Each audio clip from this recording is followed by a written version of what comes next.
Welcome to the PrintGizmo tutorial series. In this video, we're going to talk about modifying an order. So let's get to it.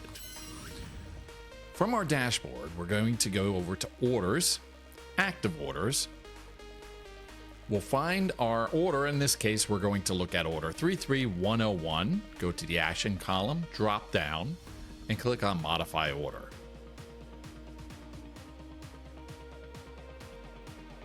From the Modify Order screen, we can add new products, change pricing, quantities, and so much more.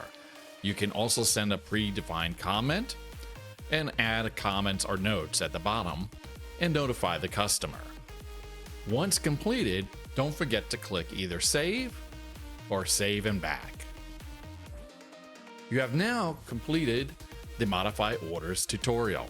If you have any questions, once again, please feel free to contact our tech support gurus by chat, email, or telephone.